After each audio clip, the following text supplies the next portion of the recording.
Zatiaľ najpríkladnejšie ide na metu Dom Perignon, spoločne s tým aj Sir Viking. Bude to trošku rozťahnutý úvod dostihov.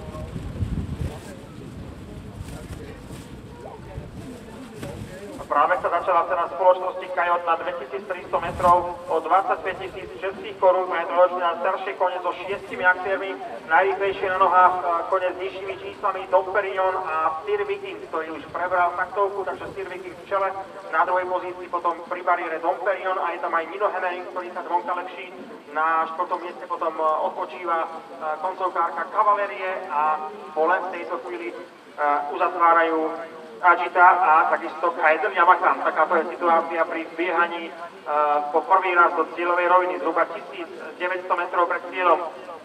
Stále vedie Sir Viking, zostane Skry s Davidom Dobrovoľným, na druhej pozícii potom Nino Hemering za materkou Klárou Jelinkovou, zostane Procentr Alet.com.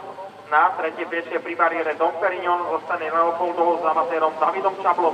4. je v tejto chvíli už je Cavalerie, zostane Procentr Alet za materkou Alenou Trozovou, vedľa potom na bariére Agita, zostane Baura v krokine 2 Pavlom Baurom a pole uzatvára favorizovaný Kaiser Yamakan, zostane je konzorcium s Jiří Svobodom. Takáto situácia pri biehaní do oblúka za cieľom, zhruba 1300 metrov pred cieľom si náskok vypracúva Sir Viking, ktorý dokáže takouto taktikou aj zvíťaziť. Sir Viking a David Dobrovoľný majú 5-7 možno náskok pri biehaní na protiľahnú stenu Zaždy, ktorý čoraz viac hustne. Na druhej pozícii potom Dom Perignon a Nino Hemering, v takomto poradí tieto dvojičky už dobrých 500 metrov.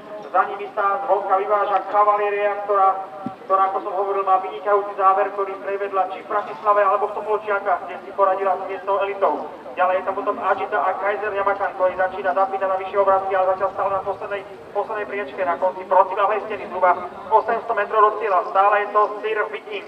Ďalší aktéry teraz sa to tam nahustuje, tie rozdiely sú naozaj minimálne. V Sir Viking vedie zhruba 3 dĺžky, za ním už je Agita, ktorú Pavel Vávra príkladne potiahol popri bariére na 2., 3. pozíciu. Je tam aj Cavalerie, naopak trošku slabne Dom Perignon a slabne aj Nino Hemering, ktorý je momentálne zhruba 3., ale zvonka sa tam ešte objavuje Kaiser Yamakan.